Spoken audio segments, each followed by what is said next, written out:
Hey everyone, this is Upasana Singh, SD at Flipkart, and I welcome you all to Online Study for You, a complete placement solution for everyone.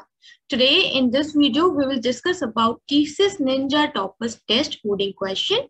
So make sure you watch this video till end. We will discuss everything about that question. We will see the logic and implementation part as well. So let's get started. So let's see the first question. The question is, write a program to find the smallest integer value p for the given value a. So a will be given and we need to output the smallest integer p such that if we multiply the digits of b, we should get the exact value of a. Also, result b must contain more than one digit. So let's understand the question first. So suppose we have the a and we need to output the smallest integer p such that if I multiply the digits of p, then it should give me the exact value of a. Let's see it with the help of example. Suppose I have 10 as input, that is value of a equals to 10. Now I have to output the b, which will be 25, that is 2 or 5. Now if I multiply the digits of b, then it will be 2 into 5, that is equals to 10. Also, this is the smallest integer b on whose multiplying the value of whose digits will give me 10. So this is one of the answer. Coming on to the next example, that is 56. A is 56. Now B is 78. Now 7 into 8 is 56. Now it is against the 7 into 8 and 78 is again the smallest integer B. So this is the output. Again, 150, I have 556. 5 into 5 into 6 is 150. So this is the next output. Now, this is something different. 13. For 13, 13 is a prime number. If I so the only number by which it can be multiplied is 1 and 131. So the output can be 131. But if I multiply their digits, then it won't be equal to 13. So it won't be equal to 30. So that is why there is no possible answer for such digits. There is no possible answer for such number or such values of a. That is why for such numbers we are outputting what the output can be. We are giving output as not possible. So there are some of the certain cases. Now let's move on to the logic part and understand what can be the logic of such questions. So let's discuss the logic of the previous question here. Now, suppose I have the value of a from 1 to 9. The value of a equals to 1 to 9. If I take 8, now the smallest value of b can be, think of the smallest value of b. That is if I multiply by 8 by 1. So it will be 1 into 8, right? That is 18. The value of b can be 18 in this case, because 1 into 8 is 8. So the one of the answer will be 18. Well, now let's see b equals to 7. Now again 17 will be the answer. Sorry, a is equals to 7. Now again 17 will be the answer. That is b will be equals to 17 because 1 into 7 is 7. Now for 6, for 5, for all the such values, my answer will be 1 prior to that value. So for every such value, I will just write 1 prior to that value. So this is one of my answer. In general, for case 1, where a can be 1 to 9 only, for this case, what will be the answer? A plus 10. A plus 10 will be my answer. For example, 8. 8 plus 10 is 18. And 18 is my answer. For 7 plus 10 is 7. So 17 is my answer. So for the case 1 is sorted, we have a plus 10 as my answer. The value of b will be a plus 10. Moving on to the bigger values, now we have the values which have some factors. So that case 2 will be values greater than 10, greater than or equal to 10. Let's take 10 as first. Now in 10, it can be having some factors, and factors will be the part of the answer, right?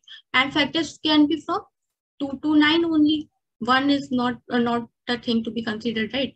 2 to 9. So if I divide my, let's see what can be the factors of 10. Let's write 10, 8, 7, 6, 5, 4, 3, 2, 1. So first of all, see 10 can be, 9, for 10, 9 can be the factor. No. 8, no. 7, no. 6, no. 5. Yeah, 5 is one of the factor. If I divide 10 by 5, then it will be equals to 2. If I divide 10, so here if I divide 10 by 5, then it will be equal to 2. Now we have the value, the remaining value of A is 2. Again check, it will be divisible by 4. No. No, 2 is divisible by 3. No. 2 is divisible by 2. Yes. So it is one of the answer. When I divide 2 by 2, then I get 1. So now here, now we are done. 1 is not to be considered, and we got the one that my entire number got factored now. What will be the answer? First I got 5, then I got 2. So this will, if I reverse this thing, then this will be my answer. That is 25 is my answer. If I multiply the digits, then 2 into 5 is 10. So this is one of my answer. This is a required answer.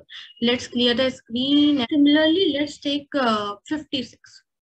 Again, let's write our factors can be one from one of these 9, 8, 7, 6, 5, 4, 3, 2. Now 9 is 56 is divisible by 9? No. From 8? Yes. If I divide 56 by 8, then it will be 7. So my next remaining value of A is 7. And one of the, then we have included 8 in our answer. Suppose we made an array and we are storing there. Now we have 7. 7 is divisible by 7, and we got 1. So we got 1, so we will stop here, and we will store 1 here, 7 here. Now we just need to output. We just need to print this array from last, and answer will be 7, 8. 7 into 8 is 56, and it is the smallest integer p, whose digits, whose multiplication of digits is 56. Let's consider a few more examples. Suppose we have 25. Now 9, 8, 7, 6, 5, 4, 3, 2. Now 9 is the, now 25 is divisible by 9? No. 8, no. 7, no. 6, no. 5, yes. So 25 divisible by 5 is 5. Now here is the thing. I am getting 5 after dividing 25 by 5. So I need to check until my number is divisible by that number. I have to keep on dividing by 5 right now. So I will again divide it by 5. The answer will become 1. So what I did, I divided, first my answer became 5. First my answer becomes 5, and then again I divided it by 5 only. So I'll include in my array again 5. So this is my answer. I'll print it. It is 5 into 5. It is answer. So I hope you got the answer. And now let's write the general formula for the same. Let's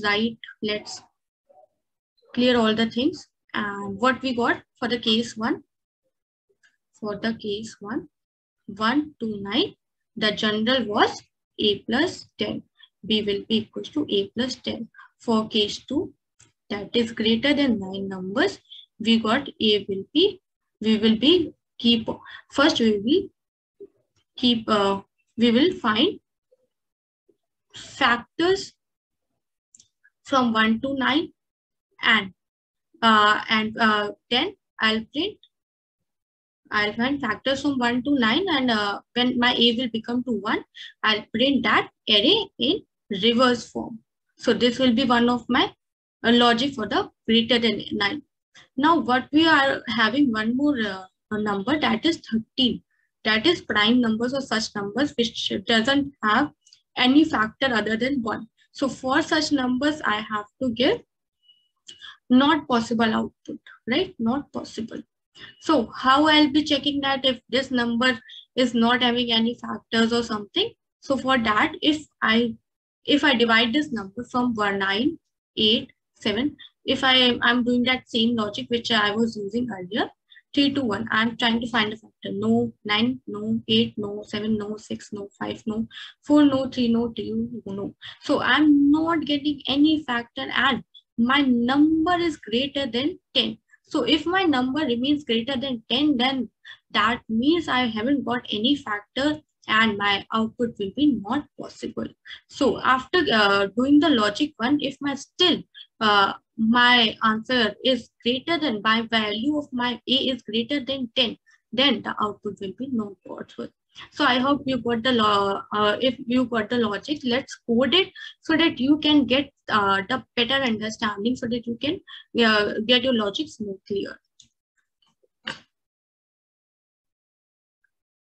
Coding part, this is the code, and let's understand it one by one. First of all, I took the integer A and I have took the value of A. Now I have sent this value to the minimum to the function minimum A, which will be giving my answer, which will be printing my answer. Now let's move on to the function and let's see the logic, how we have implemented our logic. Here I have made the function of void minimum, and here I have the value A. Now in case we have seen for the values less than 10. So if my A is less than 10, then the value will be A plus 10. Then I'll print simply A plus 10. So this was for case 1. Now for the next, I have taken one array or vector of answer, and here I'll be keep on storing the numbers which will be the factor of that A. So for that finding for the factor for the case 2, here I am running my loop from 9 to 2, from I equals to 9, I greater than 1, I minus, and here while A% I is equals to 0, or that is if my A is divisible by that any value of I from 9 to 2. If it is divisible, then I'll divide my that value by A, and A will become that A by I, and I'll store that the value of I. Now if I come out of the loop, and now if I come out the loop, and I have said for the case 3 that if my value will be greater than 10, then that means that I haven't found any factor, and I'll simply print not possible. Now if that if this case 2 case 3 was not true, then I'll print my array, the values stored inside my array, that is from ending to the start. So I'll start from end, and I'll go to the start, and I'll keep on printing values inside my this array. So this was one of the logic. So that's all for now, and if you want more such questions or more such videos, then please do let us know in the comment section below. We will definitely consider them. Also, if you like this video, then don't forget to like, share, and subscribe. Thank you.